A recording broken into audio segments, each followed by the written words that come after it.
Hare Krishna, Prabhuji. We are just waiting till we will start at 8 p.m.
Play the video, Madhuji.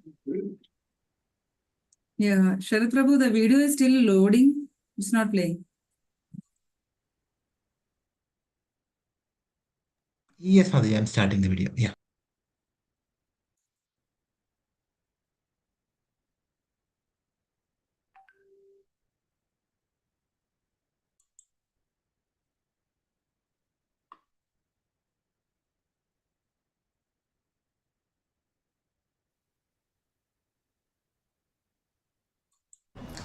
Residents of East Bengaluru, hear this out. In 10 locations near you, Shri Krishna Janmashtami 2024 will be celebrated by ISKCON Whitefield. Over 1 lakh devotees attended last year and more are expected this year. Over 10,000 people donated for the Archana, Annadan and other sevas. Over 3,000 kids participated in different kids competitions.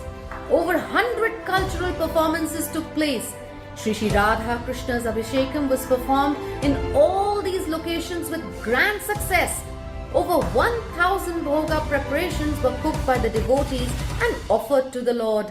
All the devotees were served delicious Krishna Prasadam and they also took part in many other activities. So what are you waiting for? 26th August 2024. Save the date and join us for Shri Krishna Janmashtami Mahotsav 2024. There will be a lot of kirtans, stage performances, archana, abhishekam, delicious heart-purifying prasadam, many fun activities and much more. Don't forget to click the link or scan the QR code to book your seva to avoid last-minute rush. Nand ke ghar anand bhayo, Jai Kanhaiya Lal ki, Hare Krishna. Thank you, Sharad Prabhu, for playing the video. Hare Krishna, everyone. Welcome you all for the Krishna Ratri series. A big Haribol to all of you for attending this series consistently. So yesterday we heard Brahma Vimohan Leela. So Brahma want to test whether Krishna, who was eating and playing with cowherd boys, is the spiritual personality of Godhead or not. He has stolen all the gopas and cows. So Krishna expanded himself as the cows and the cowherd boys to satisfy the anxious mothers and removes Brahma's pride. So finally Brahma had realized his mistake and he apologized. So this is what yesterday we heard. So today we are going to hear the prayers offered by Lord Brahma to Lord Krishna.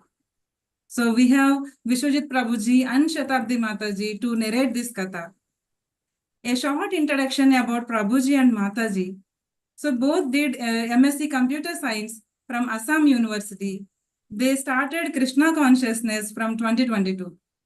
Prabhuji working as an architect in Sonata Software and Mataji working as tech lead in Wipro. They are serving in IBC Panatur as an active members in Kirtaniyas. Prabhuji is an excellent Mridangam player and Mataji's Kirtans and various different tunes of Hare Krishna Mahamantra are always mesmerizing us. And also they are running Bhakti Vriksha and guiding their Bhakti Vriksha members to grow in the path of Bhakti.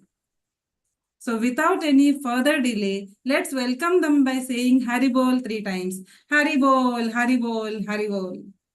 Over to you, Prabhuji and Mataji. Hare Krishna Mataji, thank you for these wonderful words. And Hare Krishna everyone. Dandavat Pranam to you all. So today's session is from the Krishna book, and we are doing a Krishna Katha series. So today is chapter 14, Lord Brahma's prayer to Krishna. I'll share my screen. Host disabled part. Could you enable my screen share, Mataji? Oh, sure, Prabhu. Give me 1 minute.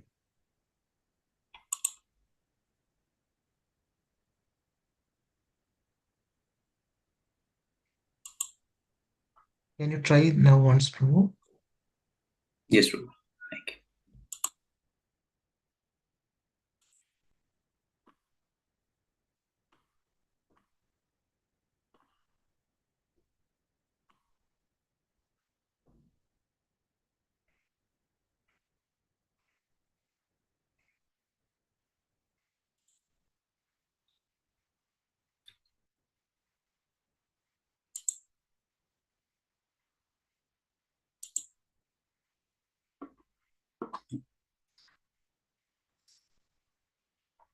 You're able to see my screen, I hope. Yes, Visible, Prabhu, Prabhu. we are able to see. Okay, so we'll start with just pray. Om Gyanam Timirandasya Gyanam Jnana Shalakaya Chakshana.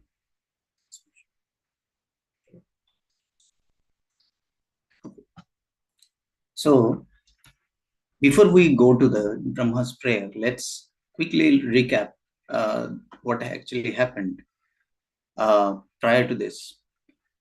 Okay, so when it is the story of Krishna when killed Aghasura, right?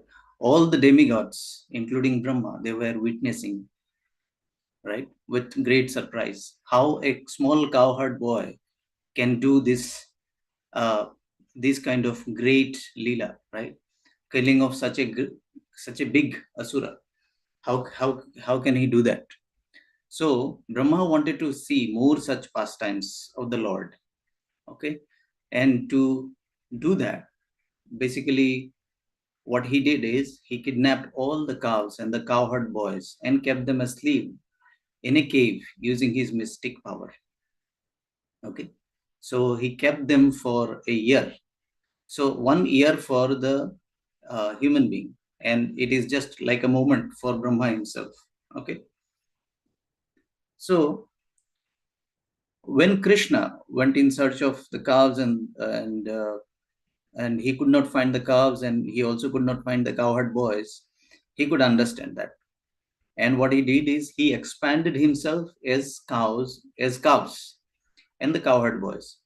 So being small being small, right? Being very young, like around 4 years, so they would go for cow. They would go with the cows only for grazing. The cows would be taken by the elderly Vrajavasis, right? So they would take for grazing, right? So after a year, which is basically a Lord Brahma's moment, he returned. He saw all the cows and the cowherd boys playing in the same way as he saw a year back. Okay.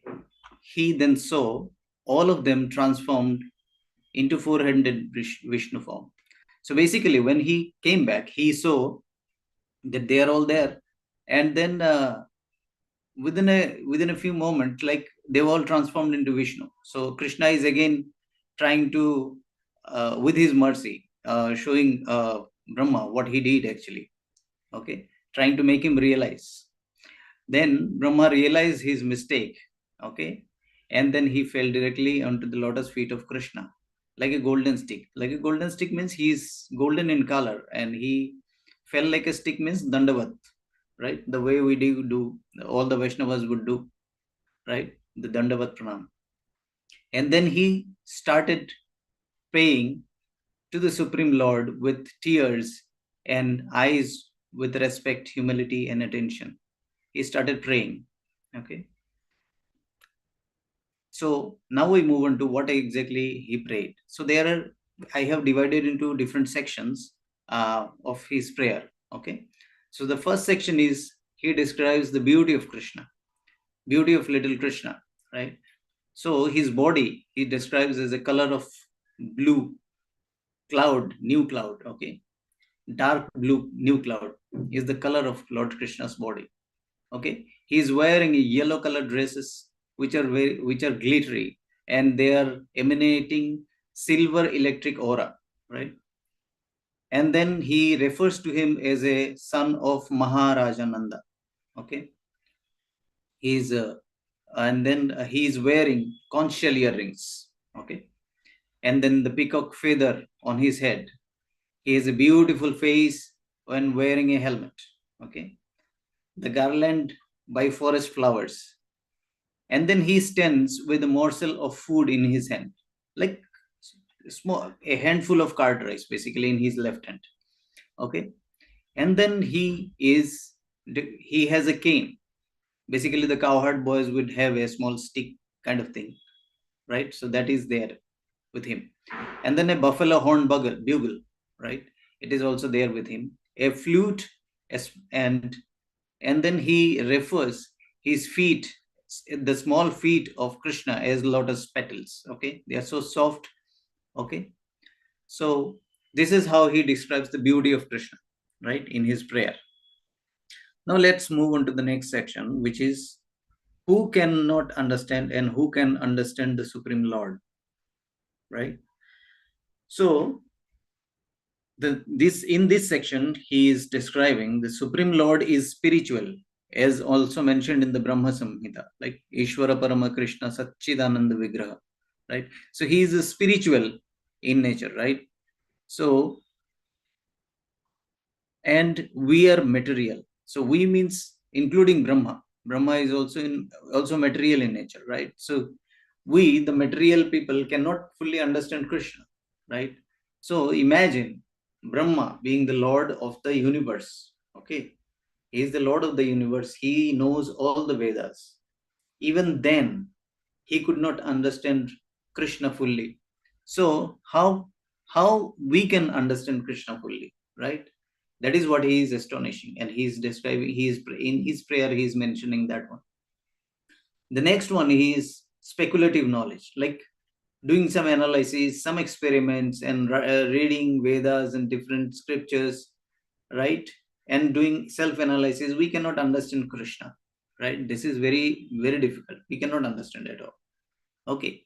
And then he describes who can understand the Supreme Lord, right?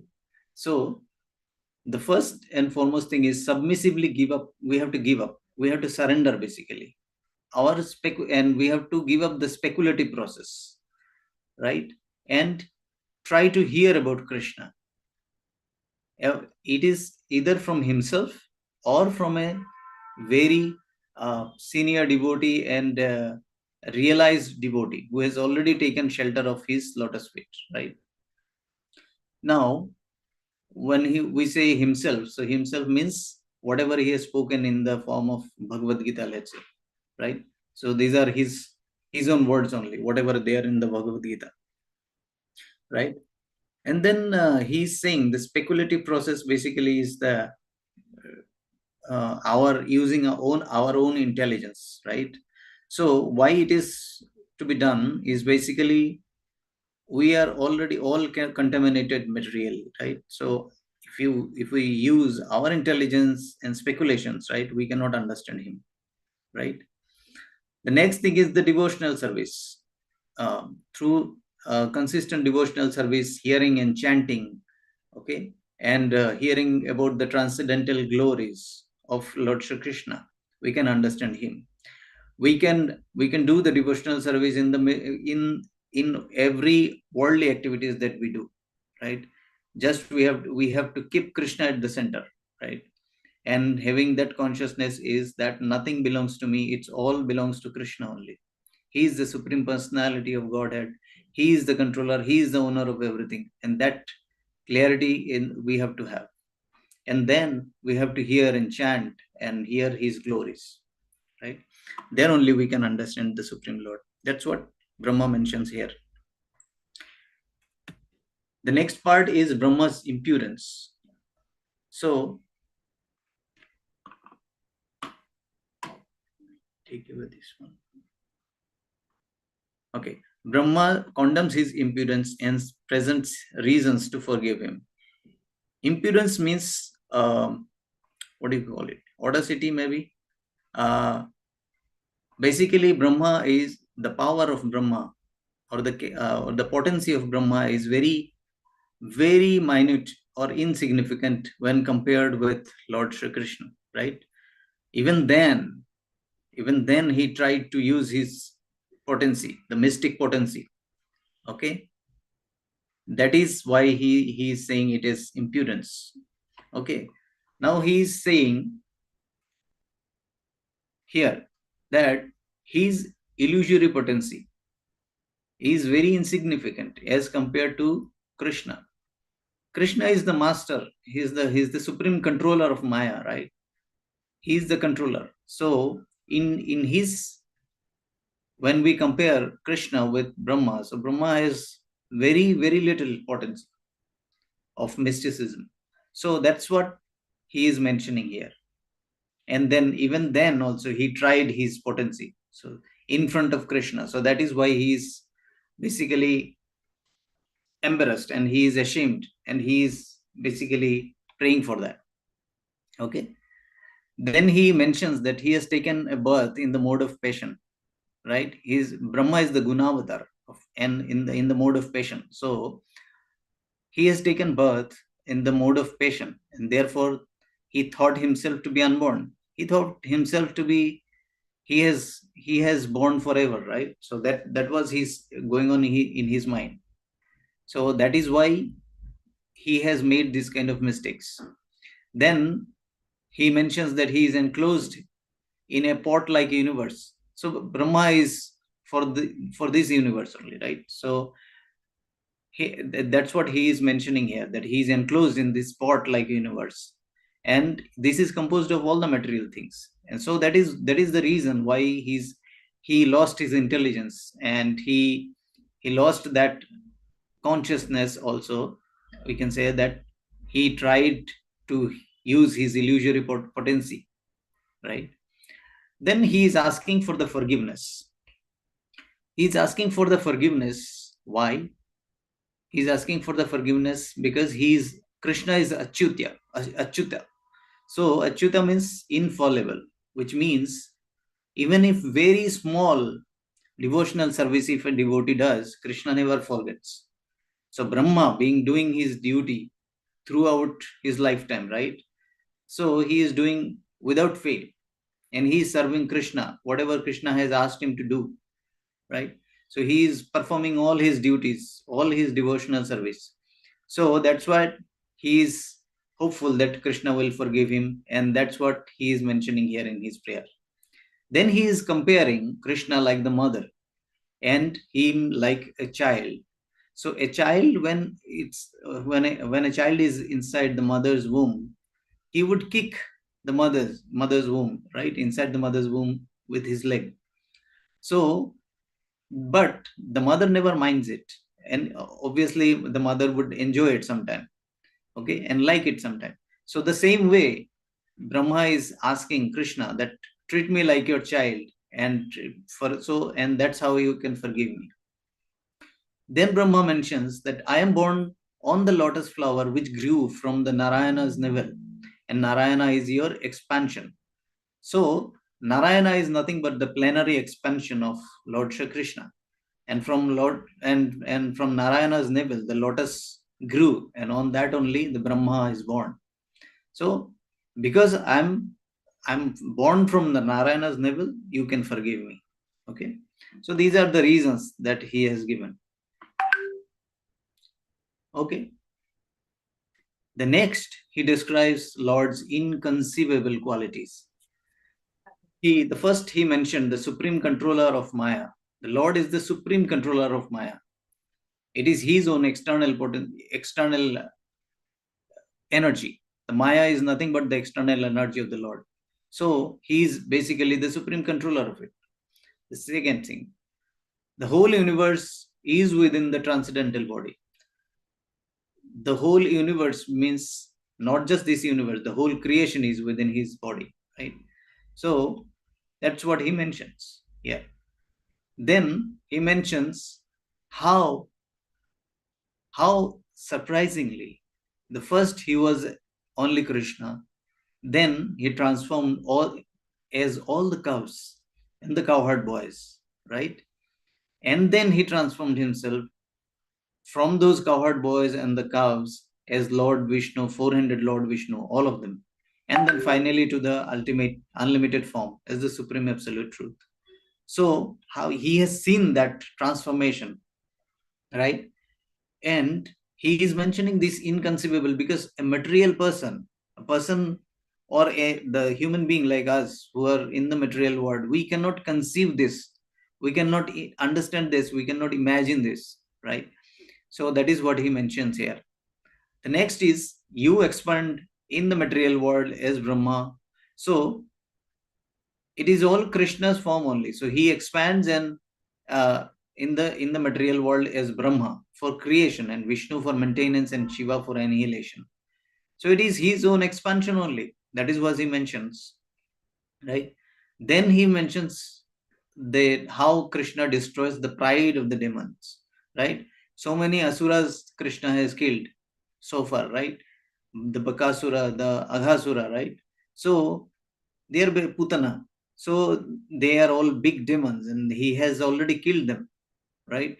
With his small, tiny little hands and legs, right? So how he can destroy the pride of them? That is what he mentions. Then he mentions Krishna as how he takes birth among the demigods, the sages, the human beings, animals, even the aquatics, right? The fish avatar. Basically, he's talking about the different avatars of Krishna, right? Then he talks about he is the master of the mystic power. He is the one from whom all the mystic power originates, right? He is the master, right? Brahma might have a little bit part of it, but then he is the master of it, right? Then he talks about the universe manifests from the potency of illusion. So from this material world is the expansion, is the external energy of him, right? So that's what he mentions here. Then he tells him the supreme soul, the primal supreme personality, and the absolute truth, self-manifested, endless, beginning and beginningless, right? So Ishvara Parama Krishna Satchidananda Vigraha Nadi Radhe Govinda Sarva Karana Karanam. So that's what he mentions here. Okay. And then you are the eternal and infallible, right?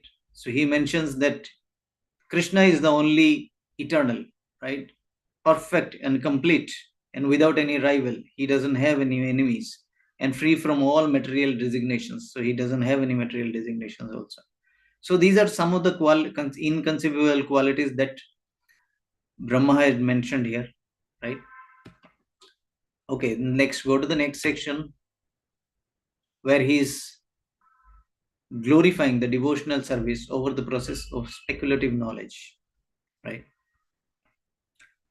So devotional service, basically, so to be a devotee, we have to get a clear vision from a spiritual master. So here he mentions like the devotees, like when they get the clear vision from sun like spiritual master. Sun, he refers sun as a spiritual master here, right? So from a vision from the sun like spiritual master helps one understand your original personality, right? So to understand the original personality, we need to take shelter of a spiritual master who is realized and devoted, surrendered to Krishna, right? So from that kind of spiritual master only we can understand his Krishna. Next, he mentions the illusory material existence is like a rope. We think as a snake, but knowledge subsides it. Basically, the material things around us, maybe it looks dangerous. Sometimes we get afraid of it, right? But actually it's like a rope, right? But we think it as a snake, and we get afraid. But when we have the real knowledge, right, real knowledge of the material world, real knowledge about the Krishna, real knowledge about ourselves, then we can get rid of this fear, right? Then comes the material bondage and liberation. Both are manifested from ignorance. Basically, for a devotee or for a realized soul, the bondage or liberation in the material world doesn't make any sense, because already he is liberated and from this material attraction, right? He doesn't have any attraction for any of the material thing. So he is already in that stage, right? So that is why in the material bondage and liberation does not make any difference to him. It does not make any sense also, right? And he compares this as as basically on sun, right? Krishna is like the sun. So when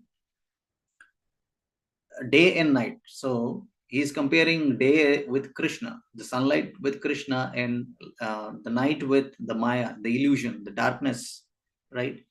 So if one is in the sun already, right, it does not make anything difference in the day, or whether it's a day or night, it does not make any sense to him. It will be always full of light, right? So that's what he mentions here, basically. So Krishna is like the sun. So the devotee, with the devotional service, we can get closer and closer to Krishna, the source of all the light, which takes away the darkness of the Maya, right? Then comes those who speculate to understand Supreme Personality, unable to know you, right? So even if people start reading the scriptures and analysis of Vedas and everything, for many years, even if they study, right, they cannot understand him. So this is basically talking about the speculative knowledge, right? We cannot understand him.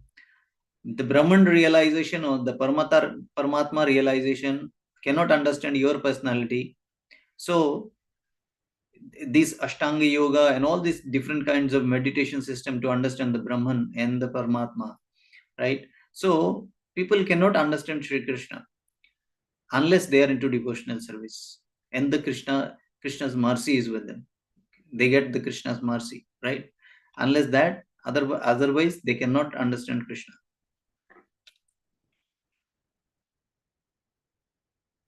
The next section is Brahma prays to the Lord, prays for Lord's mercy and glorifies the Brajavasi.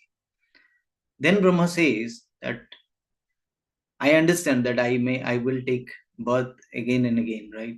So in this birth or next birth or any birth, right, please count me as your devotee. I don't want to lose this devotional service of yours, right? That's what he mentioned. And then he mentions, I don't care what form I take a birth. I can be a calf, I can be a cowherd boy, a gopi, whatever it is. But I see they are in the Vraj, right? They are all fortunate to have your association, your company, and they can serve you. And that's how they are so fortunate, right? That's why I want to take birth, anything. I mean, I want to be in your loving service, right? Then he mentions the woman, the elderly woman and the cows are able to serve you with their milk, right? So for a year, when Krishna expanded himself as the cowherd boys and the cows, all the elderly women, they fed Krishna their milk, and then the calves also were fed by the cows, right? So they also served Krishna. Then Maharaja, and then he talks about Maharaja Nanda and Mother Yashoda, who are so fortunate that they have a kid, they have a son who is the supreme personality of Godhead, right? How fortunate they could be. That's what he mentions here. And then he talks about all the demigods who are controlling the different senses of the living entity and enjoying. They are basically proud of themselves, of the privileges, okay? but they are not as fortunate as Brajavasi, because they are not able to serve like the Brajavasi, how they are doing, how they are getting the association of Lord Shri Krishna every time, right? That's what he is mentioning here. And then he wishes to take a birth in Vrindavan in any form of lives, even as a blade of grass, right? So that is also okay with him. Imagine he is Brahma, he is the creator of the universe, right? And he's thinking he can take a birth as a blade of grass and in Vrindavan, right? So just to get the mercy of the Lord, and just he can serve the Lord. That's why he wanted that. And then he mentions the Krishna is so merciful that he is liberated even the asuras, the Putana, Aghasura, Bakasura, all he liberated, right? All got liberated because of his mercy, because of Krishna's mercy. So he is so merciful. Then he mentions that he is wondering how Krishna will repay the debt of the residents of Vrindavana, because the Brajavasis are serving him so well every time. If Krishna is so merciful to the asuras, he can give so much to even to the asuras. What he can do for the people or for the living entities who are serving him all the day and night, right? That's what he is wondering. Then he is mentioning that the Vrindavan, it is no difference between material and spiritual, right?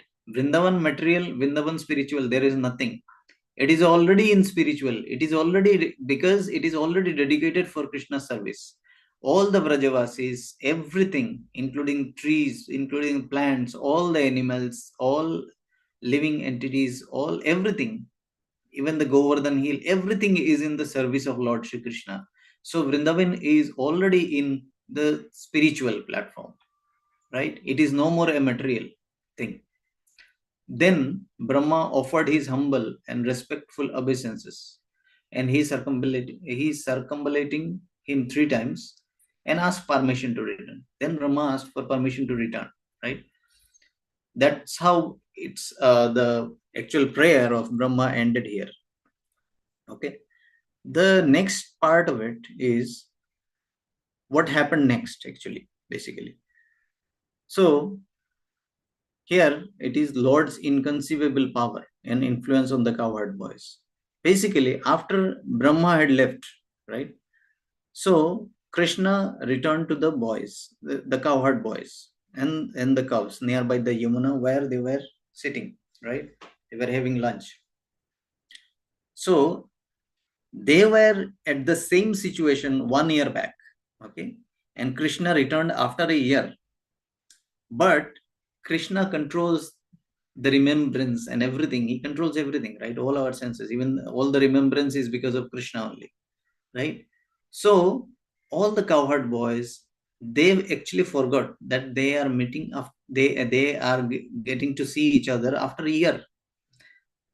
They are mentioning, "Oh, you returned so quickly. In a minute, within a minute, you returned." So that is what the power of Krishna and how he influenced all the cowherd boys, right? Then they finished their lunch there, and then all of them returned home. While returning, when they entered the village, right, they all started glorifying Krishna, how Krishna killed Aghasura. Though Aghasura was killed 1 year back, right? So they started glorifying that. Everyone forgot, right, what happened for a year. They didn't even realize that what happened, right? So that is what here ends here. Then we go to the next section, which is basically Parikshit Maharaj was hearing basically this story from Sukdev Goswami, right? Parikshit Maharaj was so amazed with this story. He loved to hear this story, right?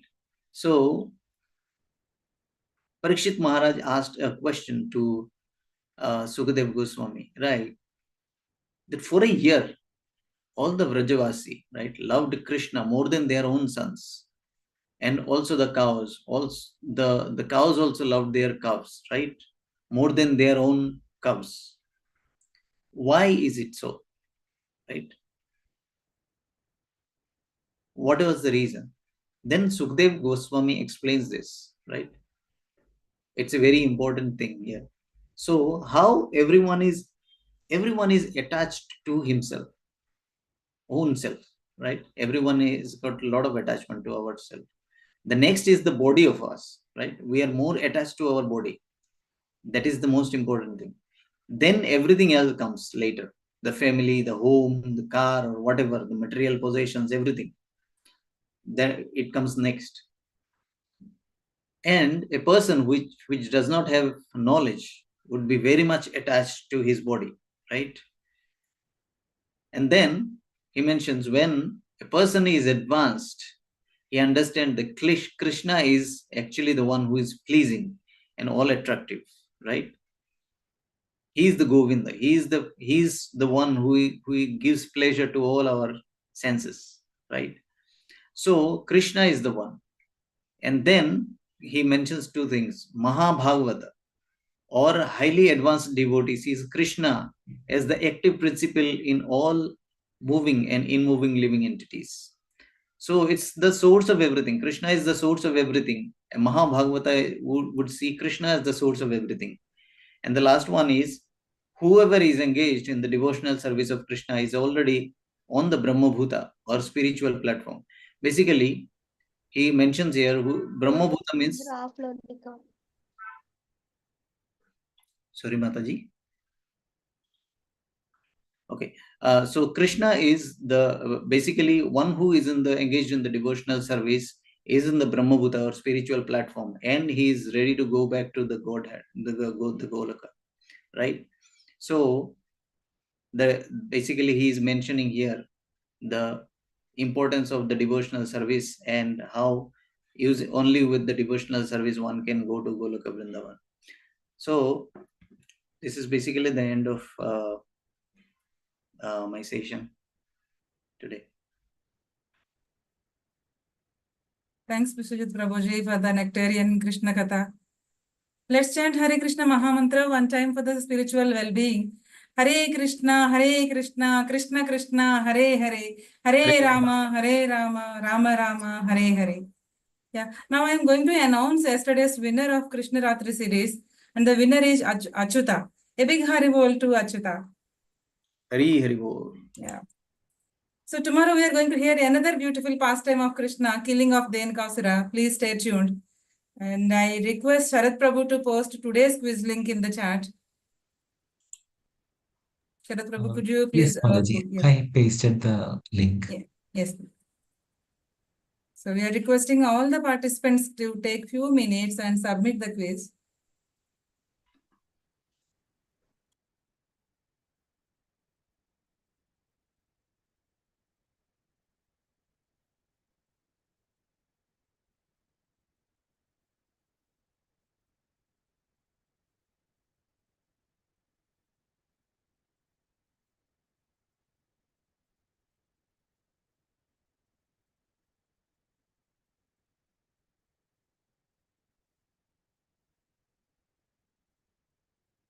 Yes, the link is in the chat.